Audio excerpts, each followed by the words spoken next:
What are you doing, Tina? What are you doing, Jenny? We are two women living our best lives in the Black Hills of South Dakota, sharing our stories, laughs, and projects happening in the garage. Whether you're looking for a bit of joy, a spark of creativity, or just a comforting voice, you can find it here. Unicorn! Okay, ladies, here we are, episode 5. How's it feel? Is it Feels really? good. Episode 5 I feel like I'm already? coming out of my shell a little bit. You had a shell? Well, maybe not, but on those first episodes, I felt like the NPR skit from Saturday Night Live where we're in front of the microphones with, Right. Yeah. No need to have a shell. I know. Don't be afraid.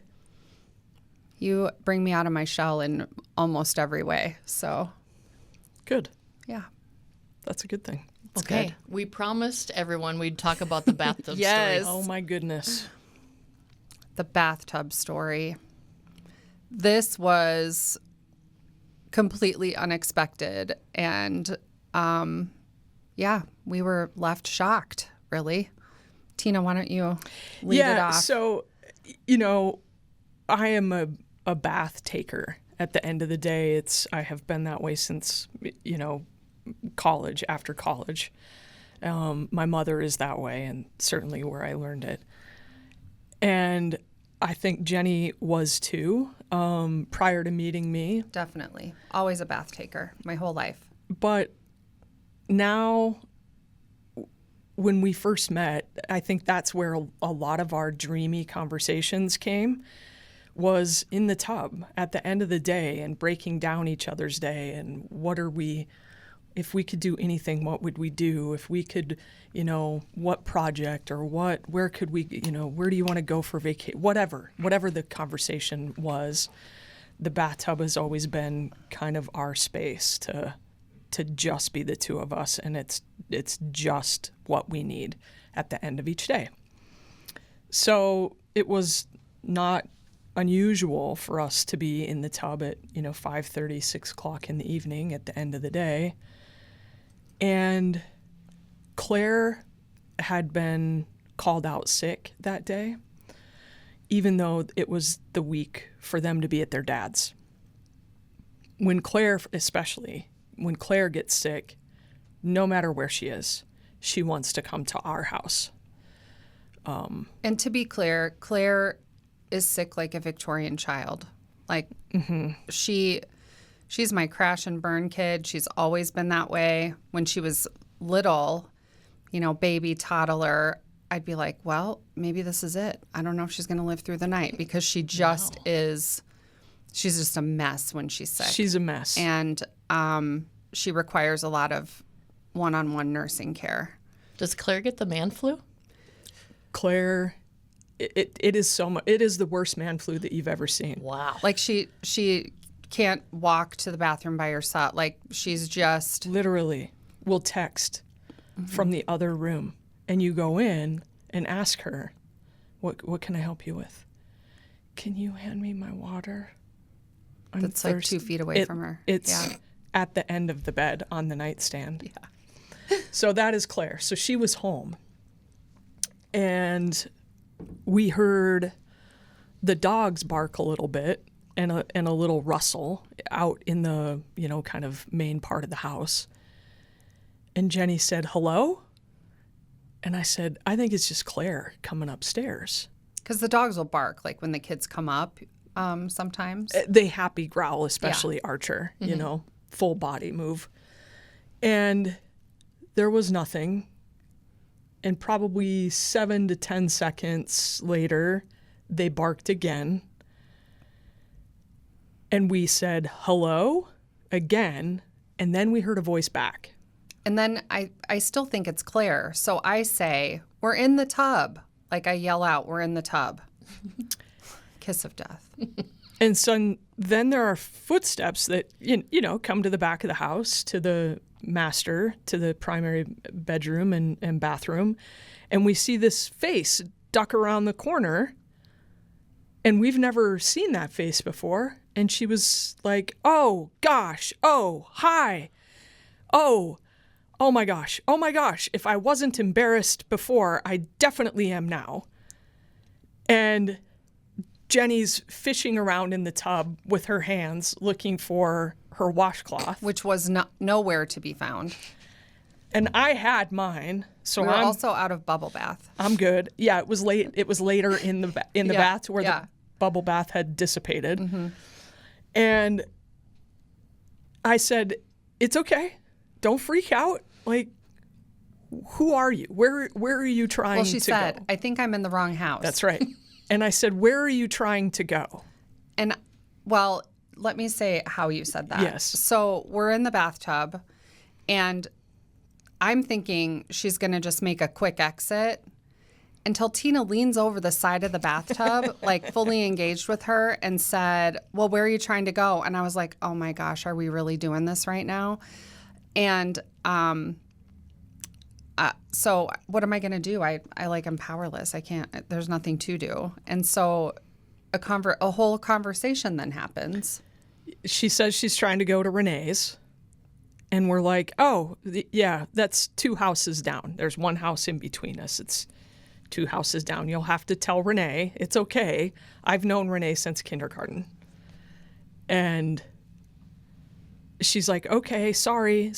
And then, like, her head leaves the view of the door only to come back into full view.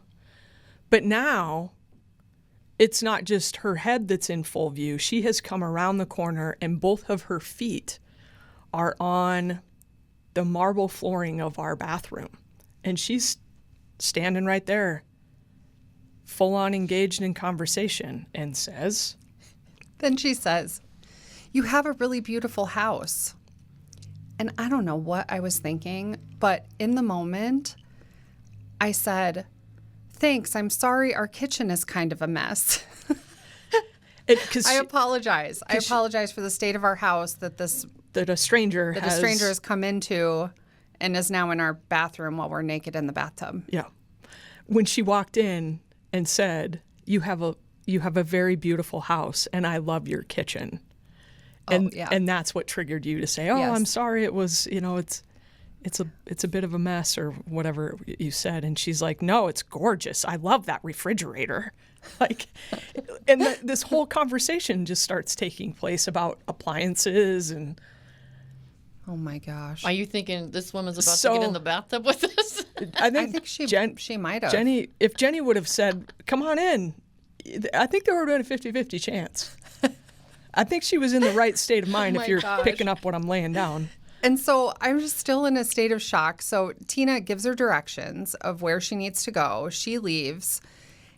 And we just like erupt into peals of laughter because what else can you do, And our garage doors were open and the door to the house was open. We've since remedied that. We don't bathe with open doors anymore. But it was just an honest mistake. Then Claire comes up because she hears us laughing hysterically and she's like, "What's going on?" And we tell her that somebody was just in the house and walked into the bathroom when we were in the tub, and now she's laughing with us. And oh my gosh. Jenny says, an hour or so passes and we're still laughing and stuff.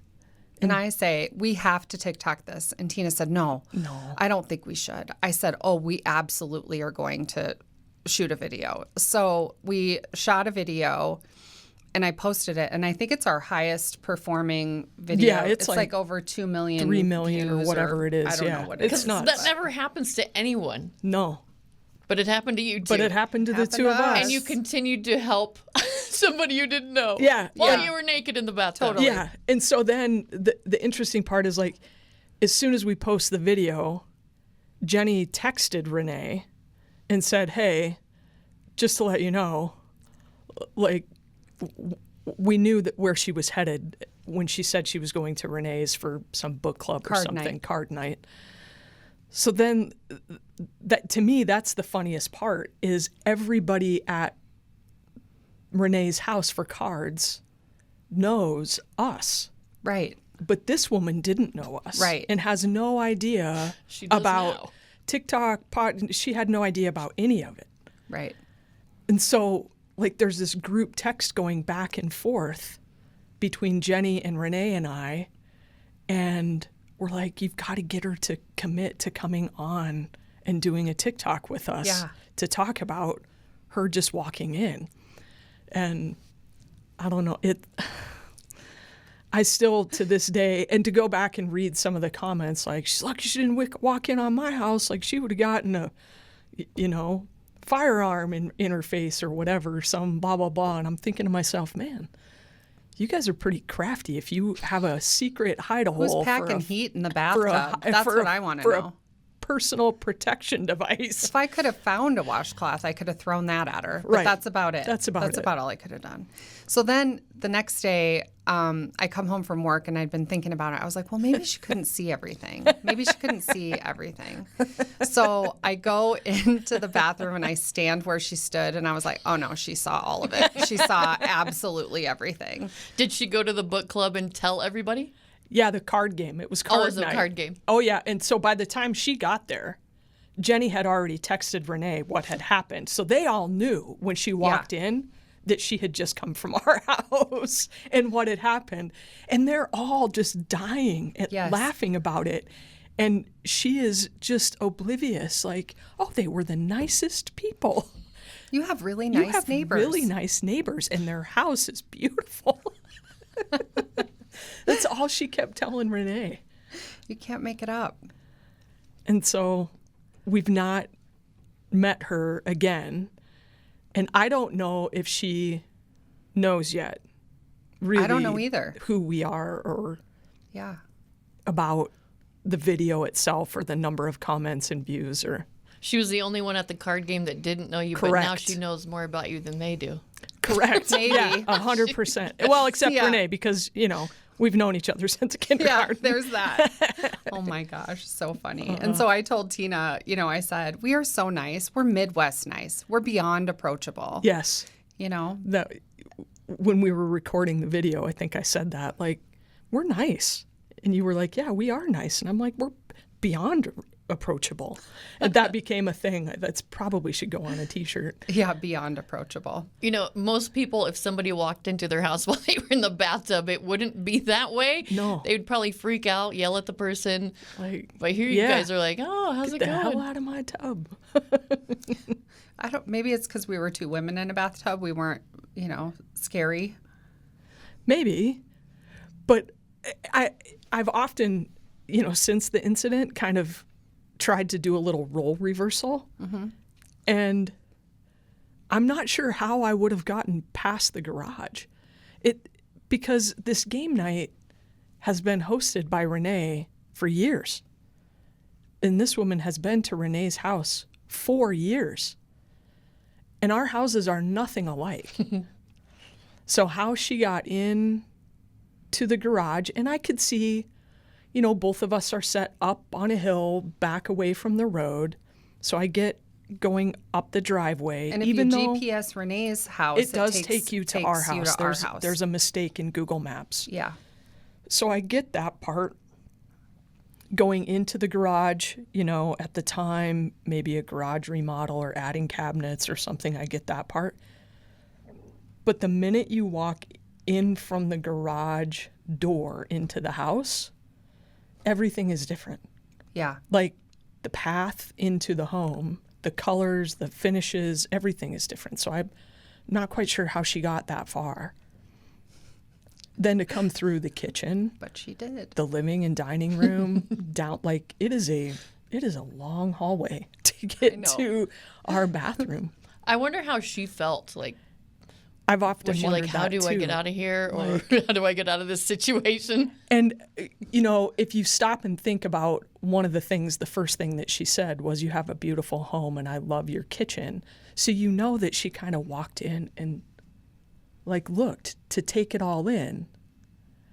But she was so engaged in how that part made her feel, like what the attachment to seeing the kitchen or the appliance, whatever her experience was, that she totally disregarded the fact that there was no connection being made to a similar place that she had ever been before. Plus, there was no people there. Correct. There was nobody playing cards. And she's always the last to arrive, we have found out. I think it was just unicorn magic. It was like there was some fairy dust that we sprinkled on that Definitely. lady. Do you think that is the most embarrassing situation you have ever been in? No. Oh, I want to hear what it is. No. Embarrassing? Yeah. I don't get embarrassed really, but for me to embarrass someone is pretty easy for me to do. Oh, no. And do you really want to know? Yeah, I do. 8th grade, Sturgis McDonald's. That is probably the most embarrassing scene that I have been a part of. I was not embarrassed, but creating a scene that would cause embarrassment for somebody, that would probably be it. Was this after the basketball game? Yep. So we were in 7th and 8th grade, our little group of girls, and Renee was on this team, our little group of my classmates were really good basketball players, and we were a really good team. So we didn't lose a game our 7th grade year. We didn't lose a single game our 8th grade year. We lost one game our 9th grade year, and that was the first time we had experienced a loss. And after we were playing an away game in Sturgis in 8th grade, and always after the away games, you go to McDonald's, right? Like the bus driver takes you. Back then, the bus driver got to eat for free. Everybody goes into the restaurant. Usually parents show up. So we just throttled Sturgis. We probably won by 20 points, 30 points, whatever it was. And when we go into McDonald's, there were a few Sturgis players and students there, and we all get our food, and we're sitting over, and the old Sturgis McDonald's, on the right-hand side, there was like this little separate little wing, if you will, that's where we all kind of collected. And I hear these couple of boys, I can see them kind of making their way over to the edge of where we're seated. And they want to make a comment, right? Like they're yapping. They're being little smartasses. And one of them says, well, the only reason they won by that much is because they have a boy that plays on their team. And they kind of, you do the finger point, right? And they're pointing at me, and I look, and I'm looking at them. And I said, are you talking to me? And they're like, yeah, you're the only reason they won is because you're a boy playing on a girls' team. And I said, really? And I grabbed my shirt, and I lifted it up in the middle of McDonald's. And I said, what do you think these are, my fucking eyeballs? And then I put my shirt down, and everybody died laughing. And those boys, you could see the blood flood their faces, were now like clown nose red and darted out of that McDonald's. And to this day, it has like, the running joke is, what do you think these are, my fucking eyeballs? Put that on a t-shirt right now. Yep. So that's probably one of the most embarrassing scenes I've caused for somebody else. That is awesome. Yeah, it was. I want to high five you, but I'm too far away. I know, and I wish I knew who those boys were today to see if if there's any chance that they remember. Oh, I guarantee you exchange. they remember. I that. believe it was probably unforgettable. Yeah.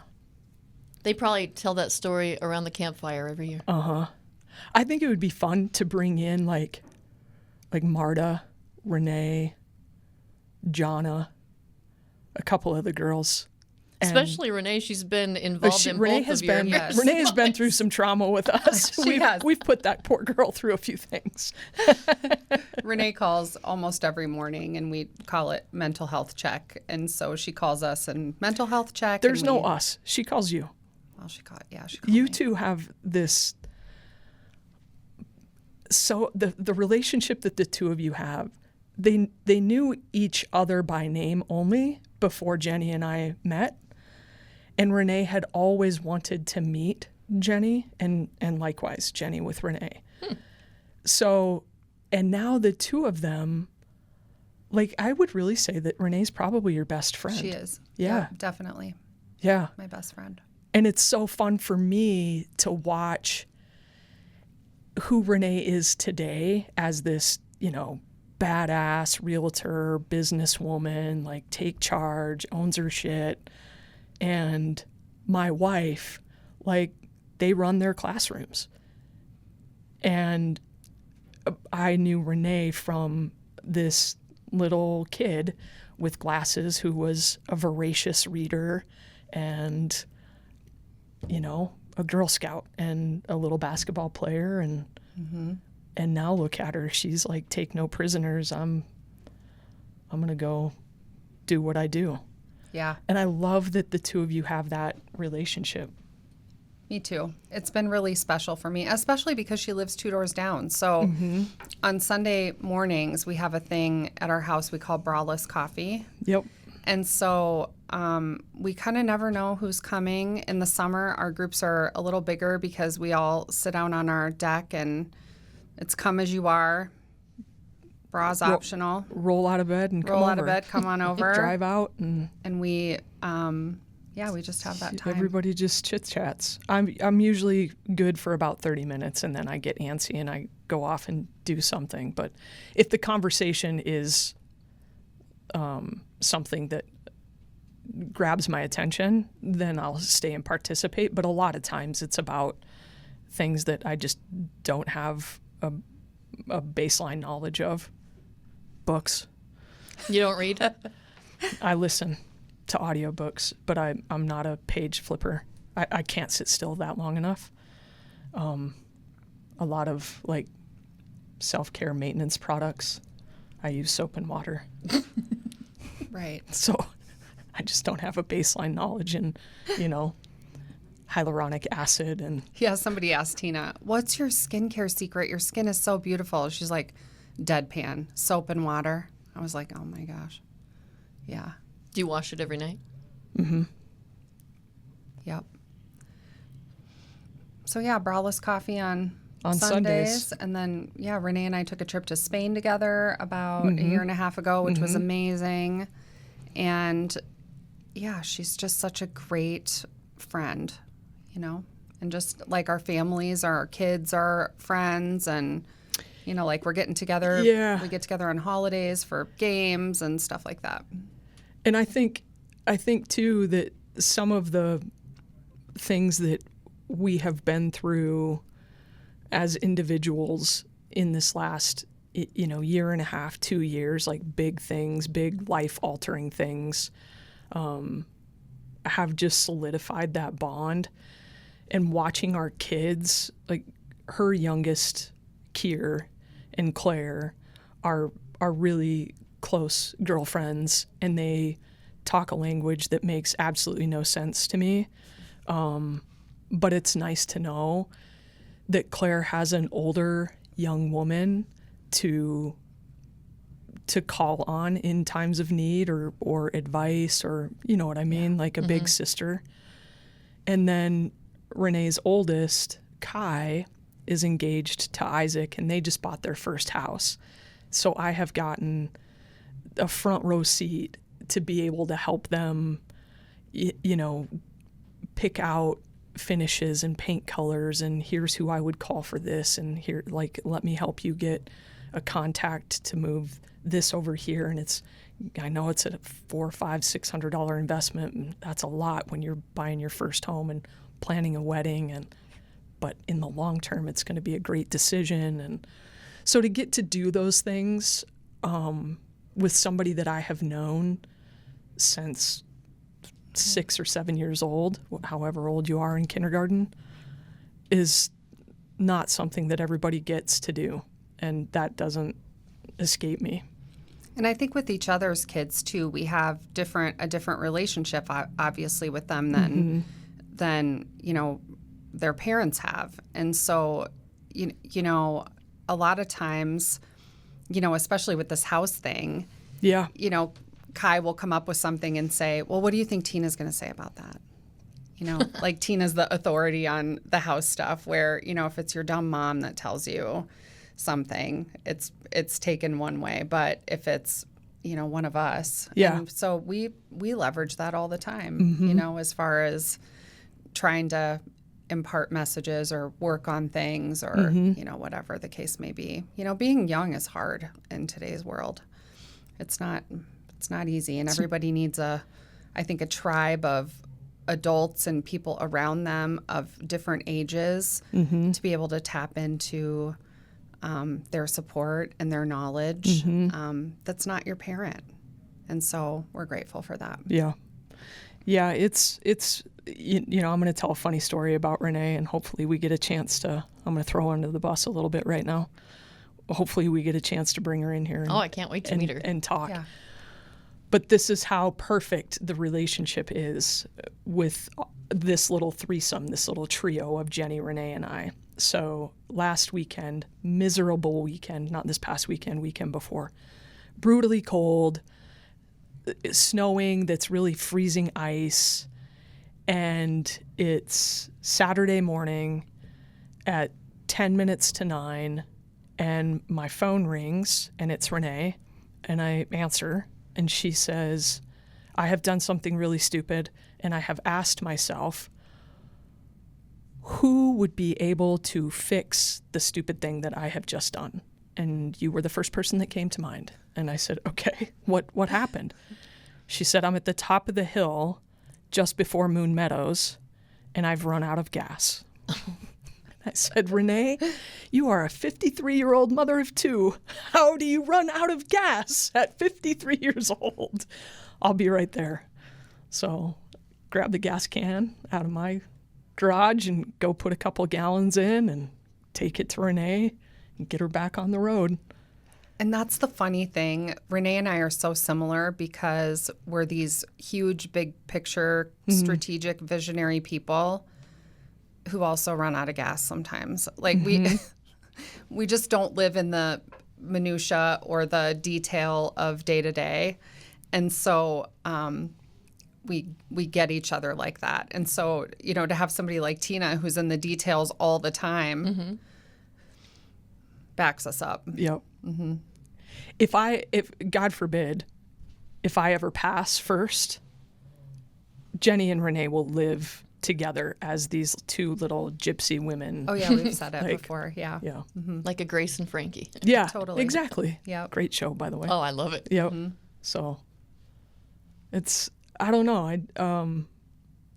Who knew that we would end up 2 doors down? When we bought the house, I had no idea that Renee lived 2 doors down. And it's really cool. I think those lifetime friendships that you have a language that is different with people that have known you your whole life. There's this level of comfort and transparency, and you don't have to filter yourself or be politically correct necessarily. You can truth tell, and because that relationship has stood the test of time, and you've been through a lot of stuff together. Yeah. So that's pretty cool. And she's just a good human. She is. She's just a good human. Yep. I love that you both have her in your life. Yeah, we're super lucky to still have those friendships from childhood, and to have them be so impactful in adulthood is a gift. So Yeah. It's great. not everybody gets to share bathtub stories about goofy people coming into their house. And it turns out that they were meant to go to your house. Right. And I think too, there's so much connection that is arm's length, superficial connection, like the Facebook friends, right? How many of those people are really your friends? And, I was telling the girls I work with not too long ago, I'm like, listen, everybody gets like 4 people, like 3 or 4 core people that you can invest in a real friendship with, and who are reciprocal and kind of meet you on all of those levels. And, but you don't have time. We don't have time for, 20 quality friendships where, you intimately share details about your life and value their feedback and invest in that. And so sometimes I think people get confused about like the arm's length friendships that those are more acquaintances and people in a different way or very casually know. But I think as I get older, I'm much more interested in investing in my in the quality friendships and relationships that we have and that feed you. Yeah. In return. And that's what's so interesting about this TikTok and social media dynamic is, you look and we have all of those followers, hundreds of thousands of followers. And on the other end, we both have this feeling of there are a lot of people out here at arm's length, but not many people get inside the bubble. But with that platform, I find that the people that find you for a mutual reason. They have found you because you speak to them in a way that gives them something that they're missing, which is the whole foundation of building community for me. Yeah. And that is such an interesting dynamic for me to ponder because I'm very much an arm's length person. Like very few people have my cell phone. I get friend requests all the time on Facebook and I'll look to see what mutual friends we have. And Jenny is most likely friends with them. And I'll say, who is this? And she's like, I don't know. And I'll say, but you're friends with them. And she's like, if somebody sends me a friend request, I accept it. And that's where we're different. Like I connect with people on I guess, on that platform or in that way, with different criteria. But with TikTok, the criteria is less about what I get from that, and it's more about what I give that makes the connection and starts the community building, which is such an interesting dynamic. And we do share a lot of, pretty private-ish things on social media and on TikTok. I think, one of the things about it is the authenticity of it, and we try to always honor that. We don't do anything scripted. No, and when we get questions in return, whether they're comments on a video we've posted or DMs or emails or even when we go live on Fridays, when people ask questions, we don't shy away from that. I remember an early video that we posted where somebody made a derogatory comment and Jenny saw the comment first and read it to me and said, I'm going to delete it. And I said, no, don't delete it. Leave it there. And she's like, why? And I said, because that's part of the story. Like that person will learn that we're not going to delete it just because you have a different opinion or you've said something derogatory or unkind. We're going to teach you how to respond kindly, or we're going to give you something that's going to change your mind and you won't speak like that anymore, really, to anybody. So I have not gone back to see if that person is now a follower, but I really believe in full transparency, the good and the bad. And, I think when we posted this toll-free number, Jenny asked, well, what do we do if we get some hate messages, some, negative messages? I said, we listen to them. And that's it. Like, you don't have to believe what they say, but that person, it's less about us and it's more all about them. Mm-hmm. It's about their short-sightedness or their lack of understanding or fill in the blank. And I think it's part of our job, or at least I feel like it's mine. It's part of my duty to still accept them and try and teach them. I love that you didn't delete the comment. No. Which brings me back to the bathtub the bathtub story. Yeah. Would you, if you could go back in time, would you go and lock your front door? Or would you leave it unlocked so you could experience that again? Oh, yeah. No, she was meant to come in. We were meant to cross paths in that way. Like, you talk about us being in the most vulnerable position that two people could likely be in. And for her to come in, and the first exchange, the first part of the exchange, she's a little taken aback, right? She's like, oh my gosh. And we calm her down. And she has accepted that space of calmness and like, okay, I'm okay, enough to come back and ask a second question. Mm-hmm. And it's not about the question. None of it's about that for me. It was, there is something that she is carrying. There was something that she is dealing with that put her there. And that may not reveal itself yet. That might be something that is yet to come. But at least now she knows that she can be in a difficult situation and she's going to be okay. And she knows maybe it circles back to us in 3 months, 6 months, a year, to where she has something and she's like, oh gosh, I remember you two.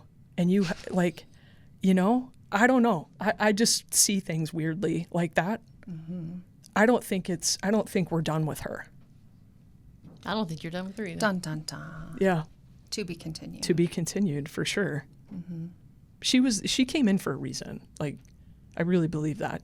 Yeah. And having her, go ahead. I was just going to say that I think we both believe that the only way to really change the world is with ridiculous amounts of love and acceptance, mm-hmm. and showing people who we are and sharing how we do our walk from day to day. You know, we just try to meet everyone in that spirit of service. Mm-hmm. Yeah. Whether it's walking in while you're in the bathtub or derogatory comments. Yeah. Yeah. Yeah. I love that about you. Mm-hmm. And that's what people should take with them today. Yeah, don't shy away from it. Like, don't, and it's hard. I get it. You know, I'm probably a little thicker skinned, having just walked the path that I've walked, whether it's in my career or, you know, being an athlete, whatever. I'm probably a little thicker skinned than most. But those comments aren't about you. They're not. Mm-hmm. They're not for you to carry. And you don't always have to respond to them. Mm-hmm. You know, sometimes, I don't know, sometimes in my work I'll get people who are upset with me for this, that, or the other. And just because they say it doesn't mean I have to engage in it. Right. You know, my new favorite is, that's below my standard for a response. Mm-hmm. But first I just let it sit there like a bomb for a while, like let it hang. We had a longtime follower when we launched the website and the varying levels of membership email us and say, you know, something to the effect that you girls must think pretty highly of yourselves to feel that it's necessary to charge to be in a chat with you and I read it and I responded back and I responded and addressed the individual by name, and they're a longtime follower and a very engaging follower on TikTok. And I just explained, like, hey, let me clear some things up.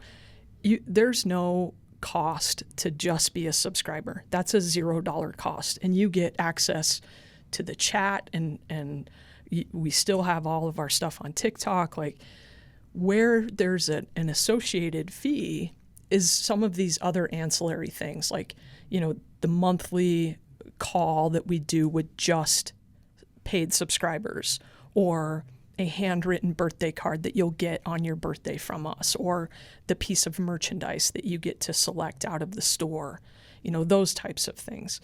And I said, and honestly, we've started those subscriber levels in order to offset the build out of a website the production of a podcast, the hosting of creating merchandise and selling it, like there's a lot of capital that is going into these things that is important for us and we enjoy.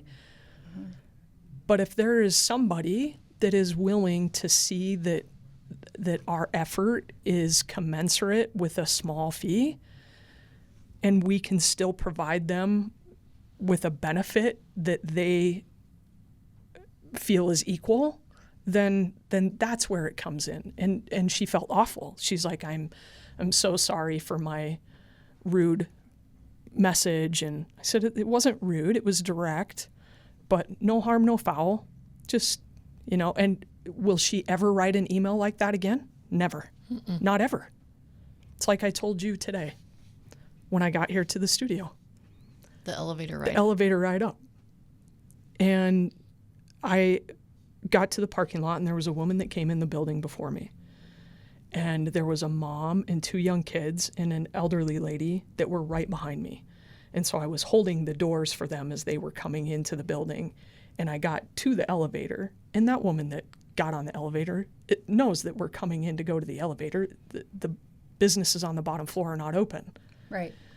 So I get to the elevator, and she had pushed the door close button, and I catch it with like 1.5 feet before the door is fully closed, and I stick my arm in there and I push it. Like I struggled to push it open. Yeah. And I reached in and I pushed the door open button, and I said, this button here holds the door open for people. Good job. And everybody got on, and I said hello to the 2 young kids. I said, are you going to see Dr. Studer for a dentist appointment? And both boys are shaking their heads. And, little plug for Dr. Studer. Yep, I'm giving him, giving both He's our dentist too. Giving both the kids knuckles and what have you. And I said, you kids have a nice day. And the chances that woman will ever not hold an elevator door for someone again are pretty minimal. Yeah. Like, just don't be a dick. Just go through life and try not to be a dick. Totally. And if you can do that, and if everybody can do that, we are in a far better place than we are today. Absolutely. Love is an energy. It's a verb for me. Jenny says it all the time. Like, love for me is a verb. It is a do activity. It's true. I think if everybody loved a little harder, this world would just blossom. Oh, don't you think? Yes. Yeah, and if we sought to understand instead of accuse, if we, I run up against this all the time in my career, which is, sometimes people you only have half the story.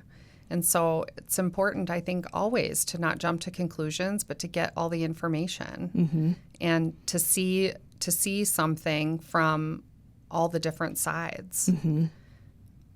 Yes. All right, ladies. Job well done. And can you give too. everybody the phone number right now? Yes, the toll-free number is 844-605-5433, which is 844-605-LIFE. And the website is theunicornprojects.com. And you've been receiving some messages. We We have And so we need many. some approval on Yep. airing some of those. And Yeah. Yep. and a lot of people are wondering, about your story about coming out. Uh-huh. And I know you've inspired a lot of people to reach out to you about that topic. Yes. So I was wondering if we could talk about that next time. Sure. Absolutely. Yeah. Okay. I think it's very important to get that out there. Mm-hmm. Yeah. Let's do Love it. to. Okay. Unicorns. Unicorn.